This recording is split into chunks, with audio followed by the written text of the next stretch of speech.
We were very lucky.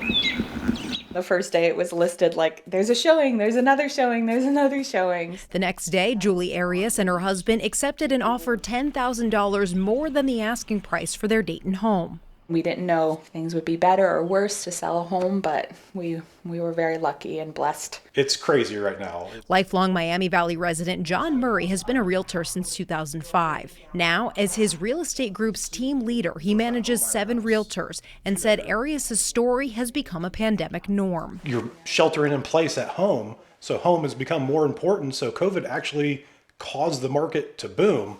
That boom comes at a time when there are very few houses for sale. A few years ago, Murray says, there were typically about 2,000 Montgomery County homes on the market at any time. Now he estimates that number closer to 700 to 800. Today, we have very, very low inventory. Greene County's Barry James has more than 35 years of experience managing money and researching financial trends. He says during the pandemic, people have been saving more. And as their home values and stock market investments have increased, that means they now have more money to spend. Their income has risen and interest rates are low, so that makes them very much more amenable to buying a home. But as some in the Miami Valley try to buy a home, others are still struggling just to feed their families.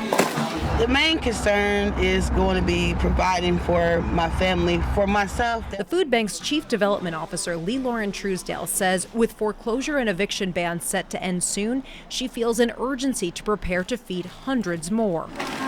Who haven't paid rent throughout this pandemic. That's well over a year. Maybe haven't paid their mortgage in that time as well. So that's going to be a really substantial bill coming down the pipeline. It comes at a time when the latest U.S. Census data the I-Team reviewed already shows more than 8 million surveyed late last month are struggling to pay their mortgages.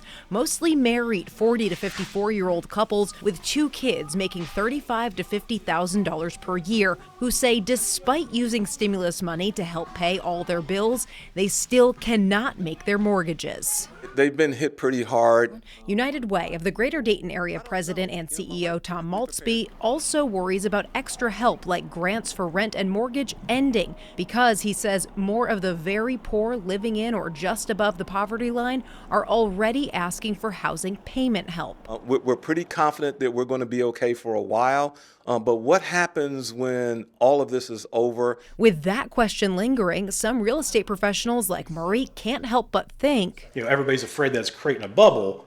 Well, me too. I'm afraid of that too. Just this is not sustainable. Like what we saw during the mid to late 2000s, a housing bubble built on banks approving too many people's mortgages who could not afford them, then bursting, causing the housing market to crash, and the Great Recession. It's not a bubble, not yet, not anywhere close to being a bubble. Compared to where it was in 05 and 06, we're not anywhere near that. James says that's because there have been major law changes. Meanwhile, no one knows when banks will be allowed to foreclose. They're just waiting to foreclose on those properties right now, and that will actually help buyers when they lift that to give us more inventory to purchase. Murray says when that happens, foreclosed homes will actually help for sale numbers look closer to normal. For now, so few homes means the best of time for sellers. I think there was just a lot of emotion in the market, and there probably still is because of the pandemic. A pandemic creating continuous housing questions, not only over high prices and bidding wars,